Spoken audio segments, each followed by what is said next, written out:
I got a message for y'all today. You hungry? All right. As Les Brown said, you hungry. You got to be hungry. Look at somebody somewhere next to you, anywhere, the closest person to you, and say, the truth is unbelievable. Brother Marlowe just said that. I love it when that happens, y'all. When you know, I work on a message and come here and somebody says something that connects to the subject.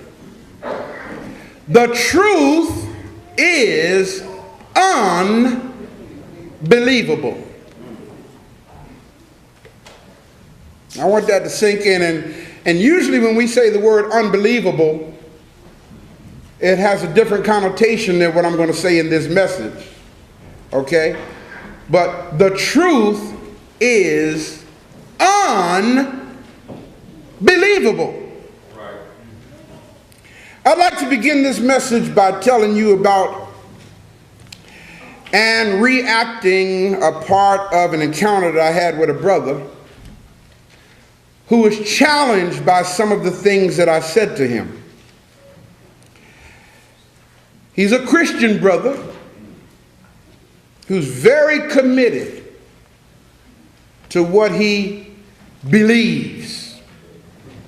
What did I say? Believes. What he believes.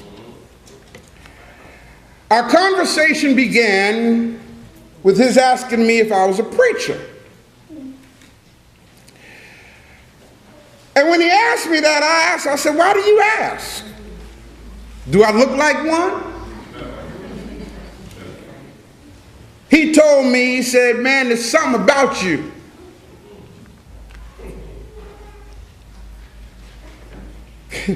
That he could see. He said, and I quote him, he said, I see the anointing all over you. So since he came in such a positive way, I said, well, yes, I am. I'm a preacher. He said, I knew it. Because I can see the power of God on you, man. I said, okay, cool. Then he asked, so brother, what church do you attend?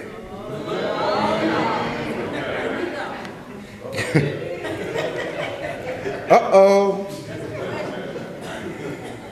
I said, well, I mean, he already told me he could see the anointing on me. He already said he could see the power of God all over me. So,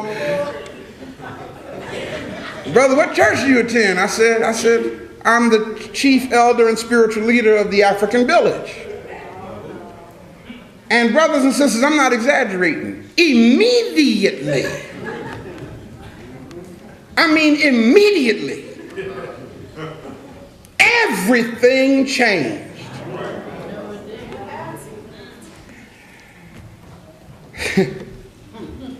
His facial expression went from a smile to a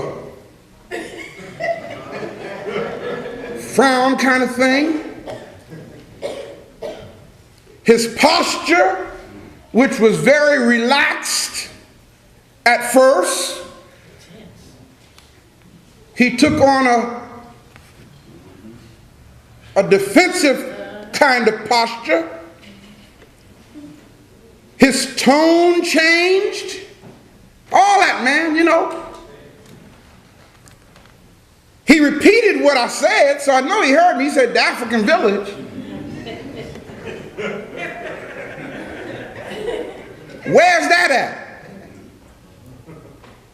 What kind of church is that? Now, before I could even answer the second question, like, where's that at?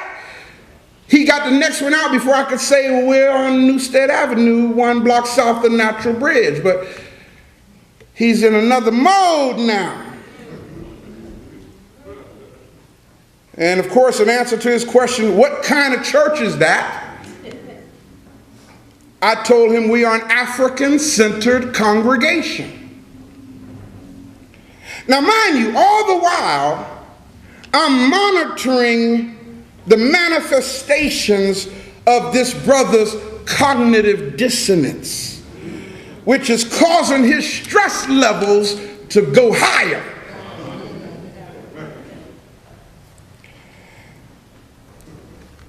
And you're the pastor. Now mind you, just a few minutes ago he looked at me and said, "You a preacher? I can see the anointing on you now, and you the pastor."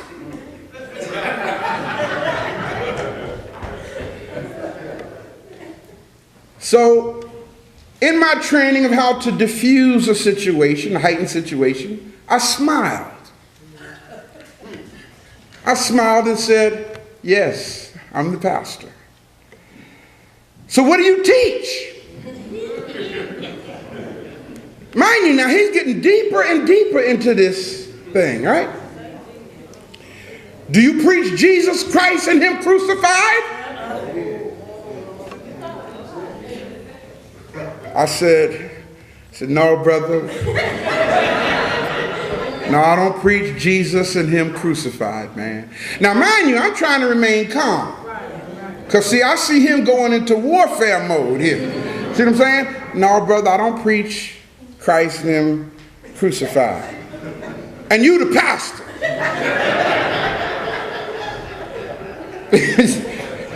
Y'all, I'm serious. In a matter of about 2 minutes, we went from one extreme, from the extreme right all the way to the extreme left here. "And you the pastor, so what do you preach then?" I said, "Brother, I'm trying to teach our people how to heal ourselves by reclaiming our ancient African story, which was stolen from us, copied, plagiarized, and represented back to us under a European ethnicity, resulting in a loss of awareness of ourselves." I carefully chose my words. Got me? But Brother Sharon, he didn't hear nothing that I had just said in that last sentence. Because, see, he was in his plead the blood of Jesus mode on me. Am I making sense, y'all? Now, just in case before I go any further, if there are any Christians in here today, please don't be offended by how I'm delivering this. I'm telling you about an encounter I had. So if you don't preach Jesus, what do you believe then? Now, I just broke it down to him. But I told you, he didn't hear that. You don't preach Jesus, then what do you believe in? Do you believe in Jesus? Yeah, this is where it goes, y'all. Can anybody relate to what I'm saying here? Okay, so you've been through this same thing, right? But it's deep because you didn't meet this brother that I'm talking about. Maybe you did, I don't know. But it's something how all of us have encountered the very same response pattern. That's right. I told him, he said, "So do you believe in Jesus?" I said, "Brother, listen, it's not a matter of belief with me. It's a matter of fact." "What you mean, man?" I told him that Jesus Christ came into existence by a vote of 318 Roman Catholic bishops and by order of an edict of Emperor Constantine in the year 325 AD at the Nicene Council. I said, "Brother, that is a fact. History tells you what I just told you, and you can go check out anything that I just said." He said, so what you saying?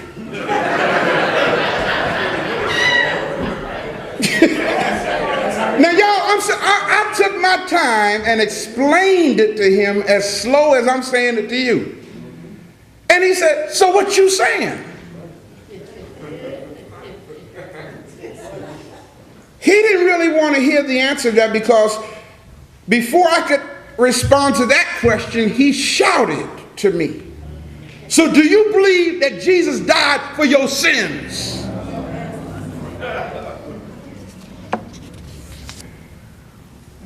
Now, it was at this point that I saw the opportunity to assume the offensive. I want y'all to follow this message very well, because up to this point I had been on the defensive in the conversation. You got me? But when he asked me, do you believe? I just told him it's not a matter of belief with me. It's a matter of fact. I just told him that. And he turned around and said, do you believe? So at this point, I assumed the offensive, and I asked him, I said, brother, tell me something. Why do you have a need to believe that Jesus existed? I think that's really the first time I really asked somebody that question with such intensity. Because see, we were there, y'all. We were right here. And I said, brother, why? And I said it slow so he could die. See, when a person is at that point, they're not digesting what you're saying. So I said it slow. I said in a way that I knew he could absorb every word of my question. I said, brother, why do you have a need to believe that Jesus existed? What you mean? You see his response to my question? He didn't answer my question. He asked me a question. What you mean? I wanted to say, I had to really discipline myself. I wanted to say at that point, stupid? What word didn't you understand? But I didn't want to offend him. Because especially being a psychotherapist, I understand what's happening. And I'm going to break it down to you what happens in the mind of an individual when this happens. What you mean? So I repeated the question again, brother. Why do you have a need to believe that Jesus existed? Because he's our hope, man. Notice that, man. Now all stops are pulled out. No restraints at this point. If I had not handled myself properly, at this point, we could have really gotten to an all-out physical confrontation. Because he's our hope, man. At this point now, he's like this.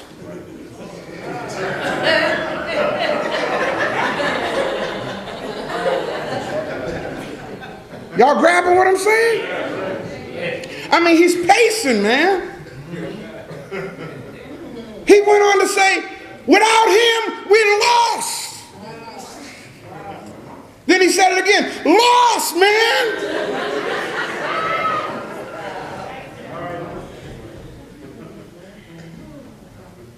Now, I know it seems funny, but brothers and sisters, that was a very tragic moment for that brother. And understanding where he was at, that was the point, y'all, where it's like, right now I can take and give him a death blow. Boom. But that ain't what it's about. When he started pacing, It's like, man, without him, we lost, man. And then he said it again, real loud, lost. It was all in his body, man. And you know what I said? I said, brother, I understand, man. I understand what you're saying. Then he said it again, lost, man. I said, I hear you, bro. I said, man, listen, I got to go. I got to run. And this brother went back to his car and I went to mine. And I'm broken in pain for his dedicated ignorance. He's on his way back to his car, wired, shaking, breathing.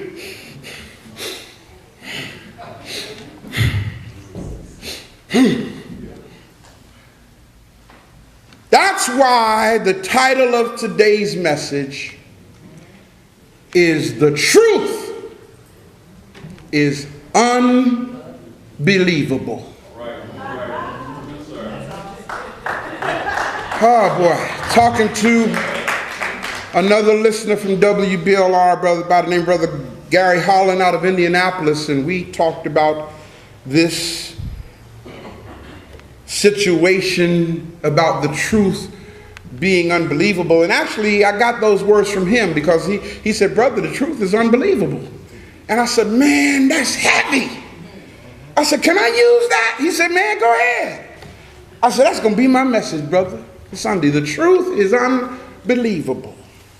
You see, brothers and sisters, repeat this after me. The truth is that which is consistent with fact and reality. That's the definition of truth.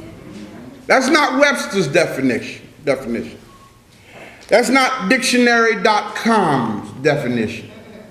That's Ray Hagins' definition. I got the right to define, y'all. That's right. I got their documents that say I can do that. So here's my definition of the word truth. Once again, the truth is that which is consistent with fact and reality. The truth is not something that you believe.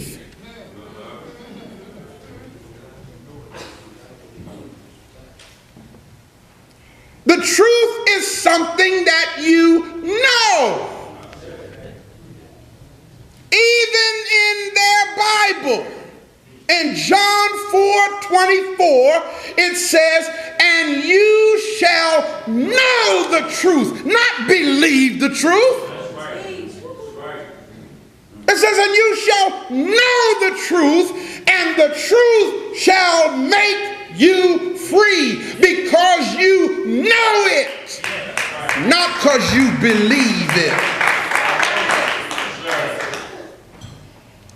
In other words, y'all, the truth cannot be believed.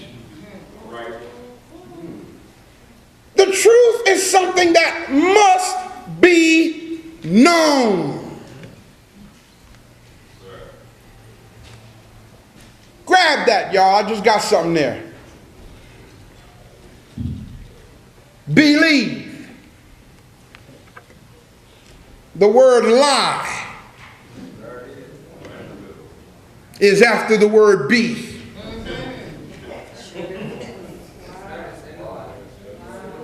So in order to believe, the lie has to be. Did that make sense? To believe, you have to believe the lie that be.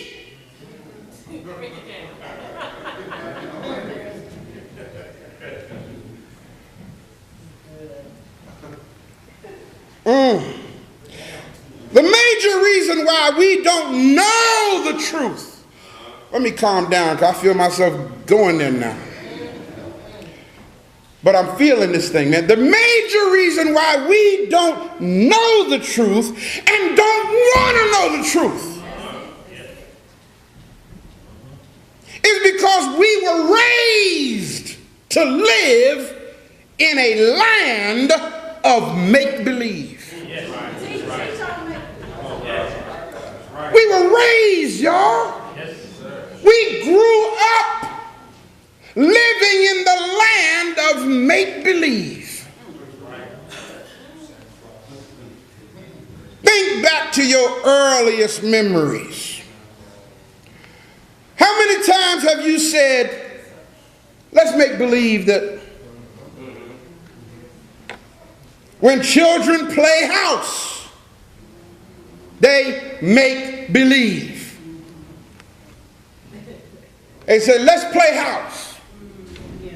You make believe that you mommy. I'm going to make believe I'm daddy. Y'all make believe y'all are the children. They go out and play up under a tree. Let's make believe this is our house. Am I making sense here, y'all? When children play superhero, they make believe.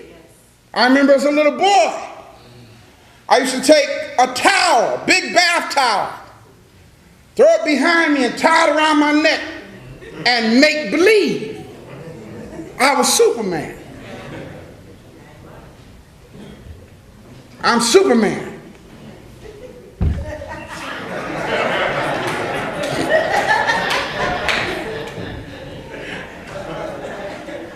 A friend of mine I grew up with, name was Bazemore, John Bazemore. He ran track in school. He always could run real fast. So we used to make believe he was Flash. Cartoon characters. Let's make believe. When little girls play with their doll babies and their doll houses, they make believe that this is a real baby. They make believe that the baby went to the bathroom. They make believe that they are a hairstylist. And they're doing the hair of the little doll. They make believe they're going to cook dinner. Y'all grabbing this? Yeah. When little boys play their war games, they make believe they shot and killed the enemy. Pow, pow, pow, pow. Now, I shot you. No, you didn't either. You missed. No, man, I shot you, man. Now, some deep stuff because the other person got to make believe that they got killed. This is what we used to do. So you may believe you shot me. Now I got to go, ah, ah.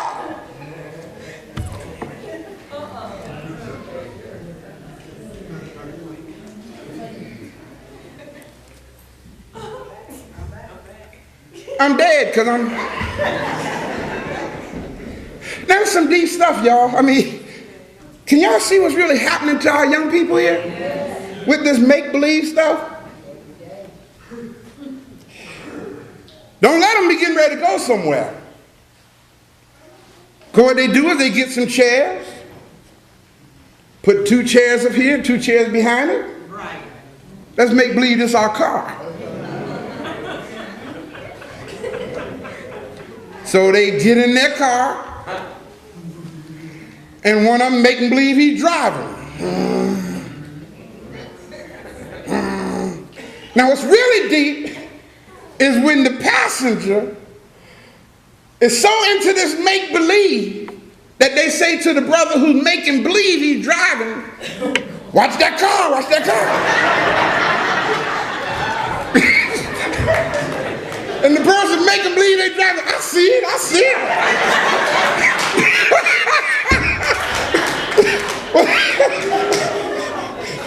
We really be into that stuff, don't we, man? Oh, man. Y'all grabbing this? So what's really awesome here is the elation, the joy, the excitement, the jubilation, the delight, the euphoria, the exaltation, all of these emotions that they feel from making believe is enough to fulfill their delusion and keep them in the land of make-believe. I got to do this slow. I don't want y'all to miss this. Y'all grab what I'm saying? Yes, sir. They have so much fun with make-believe that they want to stay in that land. If they didn't have fun, they wouldn't do it again. So the next time they see each other, guess what? All right, today let's make believe that's because they had so much fun making believe yesterday. Brothers and sisters, make believe is really more than child's play. Make believe is actually a crucial element in the development of something called creativity. The land of make-believe is vital to children learning empathy, learning problem-solving skills. The land of make-believe in the mind of a child is very important as far as helping them to learn communication skills. So, please don't think for one moment that I got a problem with make-believe in children. In children, make-believe is healthy. In children, you see, in the land of make-believe, children are able to conquer their fears. In the land of make-believe, children are able to explore their hopes. In the land of make-believe, children are able to achieve their dreams. Children. In other words, the land of make-believe is really a safe place for children to express themselves. Many times in the land of we as psychotherapists in dealing with children who have gone through trauma, we go into the land of make-believe to find out what it is they really want to say to us. Because they would never get to say it in the real world. In one of my case studies, there was a little girl whose parents told her that she was about to have a little sister.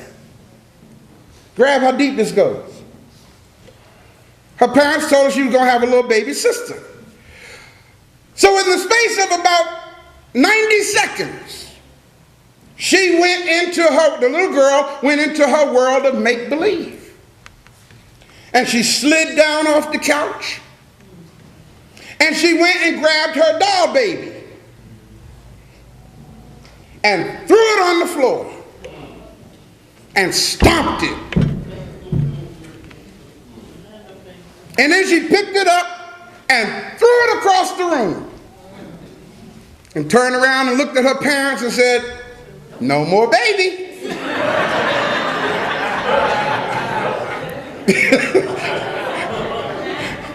Y'all grabbing how this works?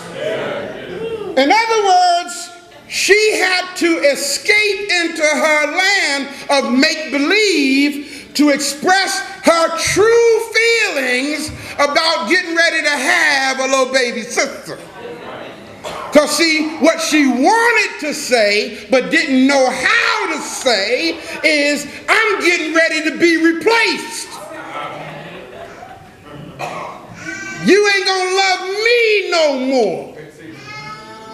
Y'all grabbing what I'm saying here? So important. She couldn't say what she wanted to say.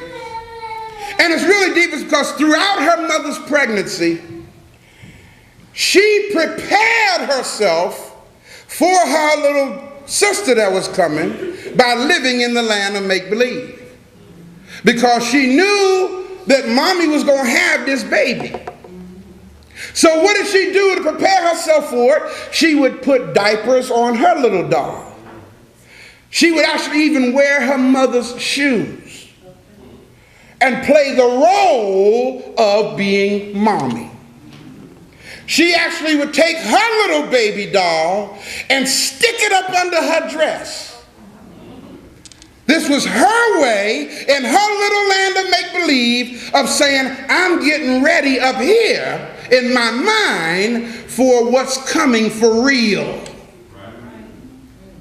So the land of make-believe is healthy for children. But what happens when a child never outgrows the land of make-believe? You keep growing. You grow into adulthood, but you have not learned how to come out of your land of make-believe. Now they're an adult. And in the field of mental science, what was once cute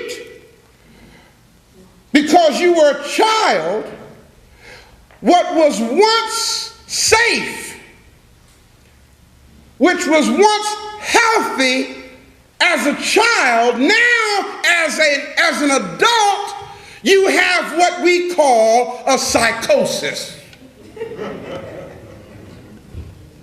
Y'all grabbing this? Now listen, I want y'all to get something out to write with, because I'm going to give y'all some word definitions that we use as psychiatrists, psychologists, mental health professionals, and I want y'all to start using this to help y'all deal with people better.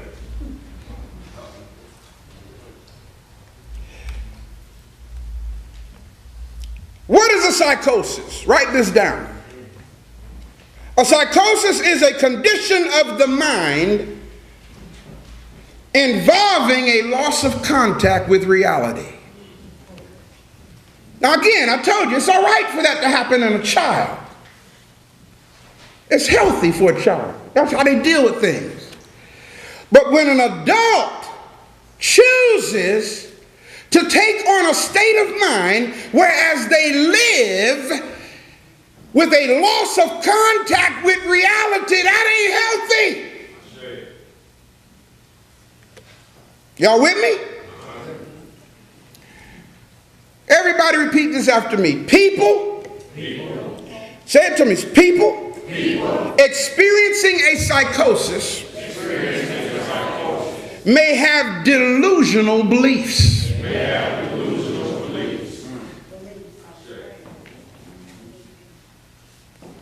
Not only may they have delusional beliefs, family, they may exhibit personality changes. Now, let's go back to the encounter that I had with this brother. I want y'all to see again, as a psychotherapist, I saw what was happening. I saw him approach me very relaxed, very friendly, very warm. Are you a preacher? With a smile. Or do I look like one? Yeah. I knew it. I can see the anointing all over you. Very relaxed. behavioral changes. And you the pastor.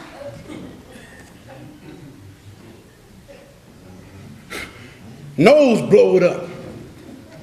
Speech with tremors in it. Nervous. Y'all got what I'm saying? Because a person experiencing a psychosis may exhibit personality changes and what we call thought, write this down, thought disorder. It's very important to understand this.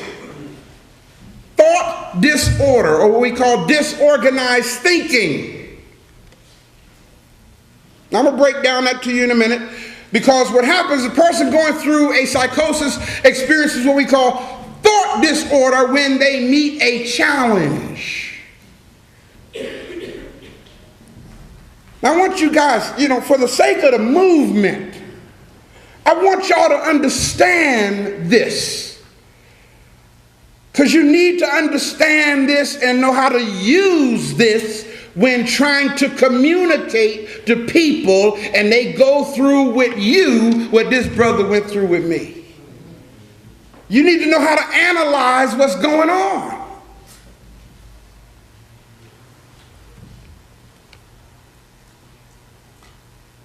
What happens when a person is having a psychosis, they may find it difficult to interact with other people under pressure.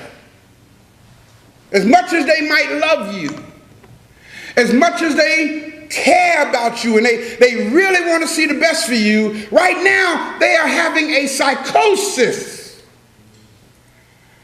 But the problem is they don't know the problem is with them.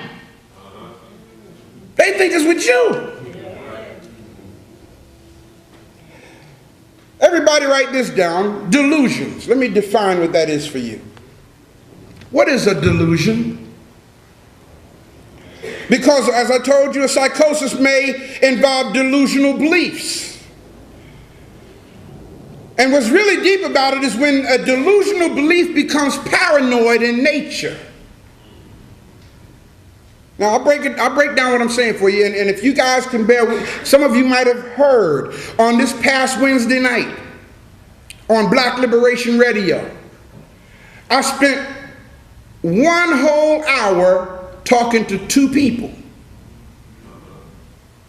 Because one lady called in and she said, "Pastor, I know this is right. Because I've been checking out what you're saying. I've been doing my homework. And everything keeps coming back to Amun Ra.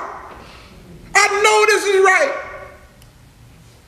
But I'm worried about my soul." This is called paranoia. Paranoia is when you become afraid of something and don't even have a substantial basis for your fear other than belief or the lie that be. Y'all following what I'm saying? There are 2 types of delusional activity. Everybody say primary and secondary. Now, y'all all right? Y'all, I like to educate y'all. So y'all okay? Yes. I want y'all to don't let me lose you now, because this is important. You need this.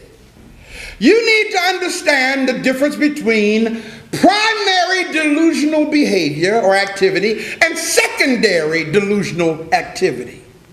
I hear somebody saying, I ain't trying to be no psychologist. Listen, y'all, if you're going to interact with the world around you, you better learn something about how the mind works. The only way I ain't gonna lie to y'all, I'm gonna be honest with you, I have to confess and tell y'all, there is no way in the world I could have lasted as a pastor if I didn't have the training I had as a psychologist. It helped, because some stuff that some people do, if I didn't have the training I had, I'd say, you feel crazy. Just straight up crazy. But now, see, I understand, and now I'm trying to get you to understand why people do the things they do. That's so important if you really love your people. Because if you don't have an understanding, what will happen sometimes, you'll say, I ain't got time for that. I ain't got time. Can't even talk to that person. Not understanding that there's a reason why you're having a problem communicating. Primary delusional activity, write it down, is behavior that arises suddenly and is not comprehensible in terms of the normal mental process. How many times, I remember, and I have to be honest with you, this was earlier on in when I wasn't as experienced in counseling as I am now. Had a lady that came in and she was sharing with me the stuff she was going through, and her husband had left her and da-da-da-da-da-da-da, and she was just going on and on and on and on, and I made the mistake. I should not have said what I said, but I wasn't as experienced as I am now.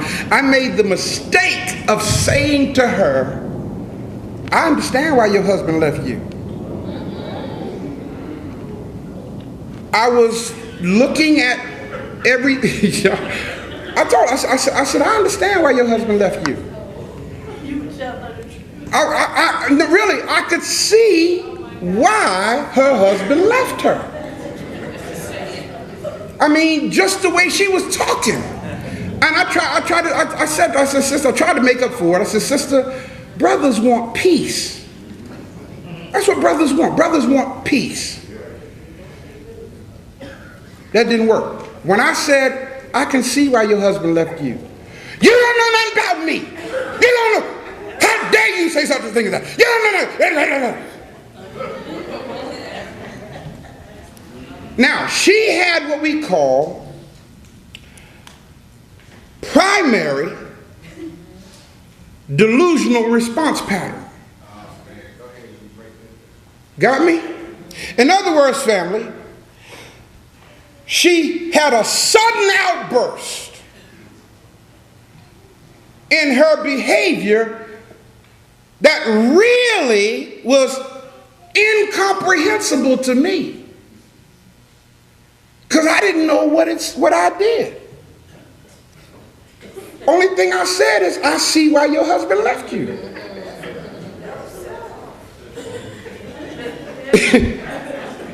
I was only responding to what she said to me. And my response, I said, now I see why your husband left you. You don't know nothing about me. How dare you say something like that? Who you think you are? Da, da, da, da, da, da. Well, at least having understood what primary delusional response pattern is, it made me back down. And when I backed down, after about 2 minutes, she starts slowing down. Get the picture? It's really deep because the Bible says it this way. A soft answer turneth away wrath. See? The second type of delusional activity is secondary. Secondary delusional activity, check this out now, and this is where most of us are dealing with, this is what I dealt with this brother. It's called secondary delusional activity. This is behavior that is influenced by a person's background or their current situation. In other words, based on their ethnic environment, they have certain response patterns. Based on their sexual orientation, they have certain response patterns. I remember I got a phone call one day, and I try to be mindful of this now. I got a phone call one day from one of my listeners in WBLR, and they told me straight up, he said, Dr. Hagins, I'm a faithful and loyal listener of yours, and I love everything you're saying, but I am hurt. And I said, why? What did I? Because you said faggot. Got me? That was what we call secondary delusional response pattern because his sexual orientation is that of a homosexual. Am I making sense? And he was very offended by the fact that I said, faggot. And I've tried since then to stop saying it so much because I don't want people to go through that. I don't succeed all the time. But I've tried not to use that description because it causes secondary delusional response pattern. Am I making sense, people? Hope you guys are learning.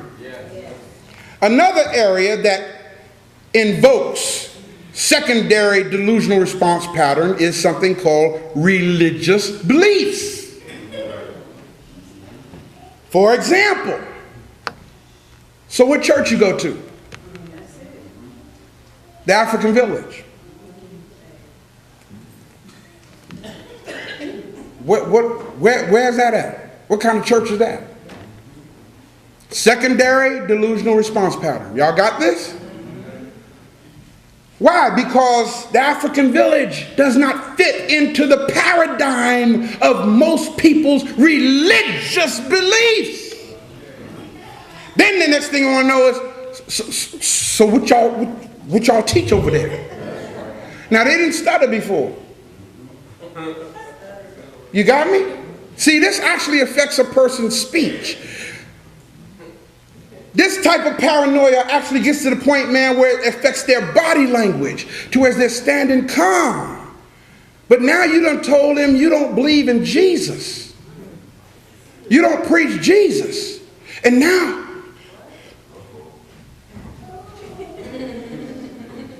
what you mean, man? As though I just injected you with a poison. People that suffer from secondary delusional response pattern are people who are disturbed because they feel that you have something to do with their present condition.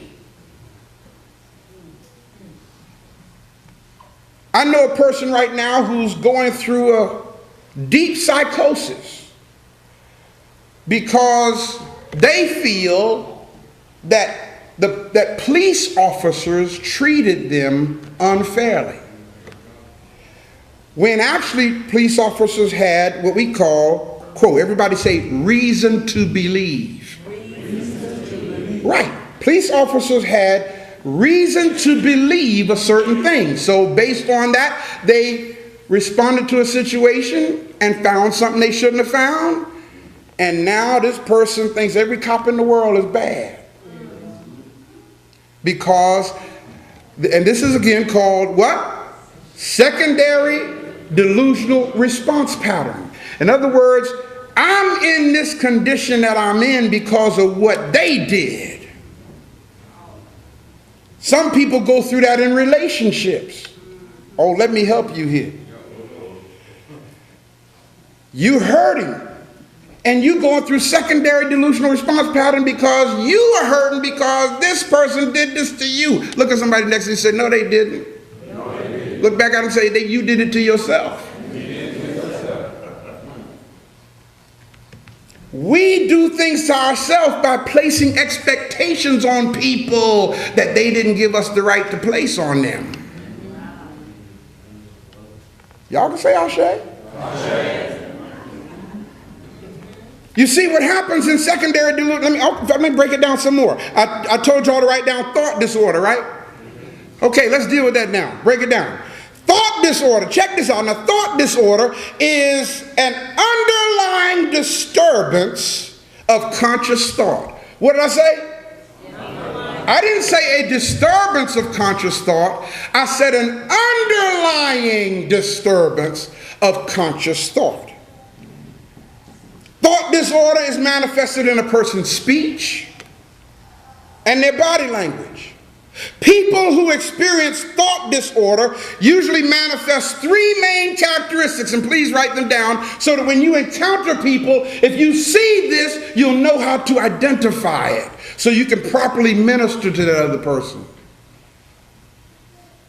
The three main characteristics of thought disorder or disorganized thinking is: one, pressure of speech. Write that down. You ever be talking to somebody and all of a sudden their speech, the pitch of their voice gets about 2 octaves higher? Now, normally you're talking to them, they're like this here, and and everything's cool, and you're talking to them. But now you done upset them. Now that voice is up here.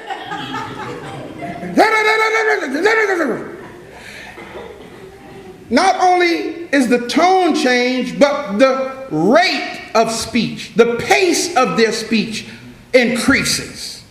That's when they start rattling off. Now, 5 minutes ago, they were talking nice and calm. And then the other deep thing about it is, another characteristic of thought disorder is the speech becomes incessant. What did that mean? They don't stop talking. They keep going on and on and on and on and on. And then when two people start going through thought disorder at each other, man, they're like, both. I had a situation where I was trying to mediate a situation between two sisters. And they was going through thought disorder. So guess what I did, y'all? I had the phone up to my ear. I just put it down. And then I picked the phone back up. I said, can y'all understand each other? And they both of them hollered at me. Yes, we can understand each other. I said, okay. I'm gonna just let you. Because they were going through thought disorder. Speech heightened. Pace of speech goes. Pitch increases. Because of secondary delusional response pattern. The second characteristic, everybody write this down, is discussion derailment. Write that down. Discussion derailment. When you tell somebody that Jesus ain't real, that you don't believe, you're going to see these qualities take place, man. What is discussion derailment, Brother Ray? Discussion derailment is when we're trying to talk about this right here. Right in the middle of, you ask me a question, well, what do you teach? And I start telling you what it is that I do teach. And right in the middle of me telling you what I do teach, you derail the discussion. And say, well, do you believe in the Bible? Am I making sense here? Can y'all relate to what I'm saying?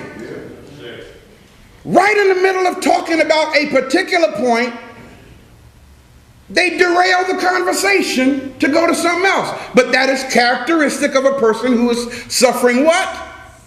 Secondary, thank you, delusional response pattern. The third characteristic of thought disorder, and write this down, is something called thought blocking. Thought blocking. Y'all know what that is? Exactly what it says. That's when they tune you out altogether. Thought blocking is they no longer hear what it is that you are saying. Brothers and sisters, in this movement of trying to reach people who believe, you are messing with their land of make-believe. How many times have you seen people come sit up in here and they say, oh man, I really enjoyed being here. I'll be back next week. Right?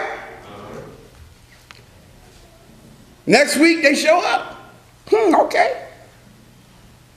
Maybe they show up that third week. All right. But not likely that 4th week. You know why?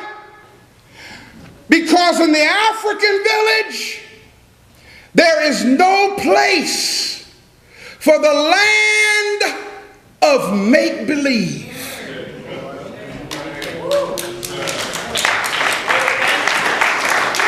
You can't do it over here. People have lived their entire life in the land of make-believe. And now you're going to present some facts to me to take away the lie that be.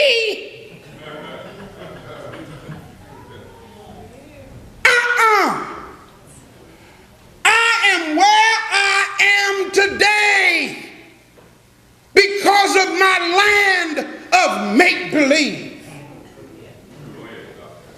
I know that I ain't got no money, but I'm making believe that is pressed down, shaken together, running over. I know that I'm sick in my body, that I got cancer. But the preacher, the Wizard of Oz, told me that I could make believe that I'm healed. And y'all grabbing this? Y'all see this now? Y'all grabbing what I'm saying? Yes, sir. I know that things ain't going for me like they should. There's a lot of stuff in my past that needs to be dealt with. But in my land of make-believe, I've been told that if any man be in Christ, I can make believe that I'm a new creature. Old things are passed away, and I can make believe that all things have become new. In my land of make-believe, I can make believe he's coming back for me. Like he said he would. In my land of make-believe, I got a crown of gold waiting for me. In my world of make-believe, I got streets of gold that I'm going to walk on one day. In my land of make-believe. In my land of make-believe. Are y'all getting this? Yes, sir. So this movement is not for everybody. That's right. Because most of us live in the land of make-believe. And if you hang around here too long, y'all getting this thing? Because I've been in prayer about this, man. I'm saying, God, what is it? Why isn't people? And that's what it is, man. The land of make-believe. I'm taking away people's hope. I'm taking away the excitement of making believe that it's going to be all right one day. You can't tell me. Don't you dare tell me I ain't going to see my mama again. That's my land of make-believe. Don't you mess with that.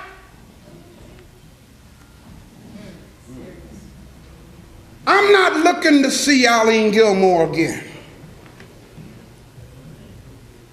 I know better. And don't you think for one moment that Eileen Gilmore is waiting for me. Understand what I'm saying now. Eileen Gilmore is on her next assignment. How selfish of me to want to make her exist out in space somewhere waiting for me to come along. God didn't do that for her to wait for me. God got more work for her to do. So she's probably now in her next earth walk. Am I making sense, y'all? And I want you to understand something. As much as I love y'all, and whatever love you might have for me, when I close my eyes, I ain't waiting for you. And don't you look to see me. Because when I step out of here, I'm getting ready for my next assignment. In the DSM-V4, a delusion is defined as a fixed false belief that is either false, check this out now. Everybody say fanciful. That means you like it. Or derived from misinformation. Wow. When I asked the brother, why do you need for Jesus to have existed? He didn't even know. I knew it because I'm a trained professional. And I want y'all to understand what I understand in dealing with people whose mind is in a fixed false belief. Am I making sense to y'all? Yes, sir. Yes, sir. But he did not even understand that his psychopathology had taken charge of him. I remember the day that a brother first said to me, the original virgin-born Christ child was Horus of ancient Egypt. I did the same thing. My secondary delusional response pattern was, I plead the blood of Jesus Christ on all y'all. All y'all are agents of the devil in here. You follow what I'm saying? You see, the demand, once your psychopathology takes over. Now understand how this works, y'all. Once a person's psychopathology takes over, it creates a demand for the existence of make-believe. Did y'all get that? Yes, sir. The existence of what he was made to believe. That's what make-believe means. Make-believe means you made yourself believe it. The demand for his make-believe world became so strong that he honestly could not imagine what he would do if Jesus didn't exist. That's why the brother starts saying, man, we'd be lost. Lost, man. He could not even entertain the idea of what am I going to do if Jesus didn't exist. Are y'all really grabbing what I'm saying? Yes, sir. Yes, sir. So, when a person is at that point, they have to do whatever their psychosis tells them to do to maintain the demand for their make-believe world. Even if it means telling their loved one, get out of my house.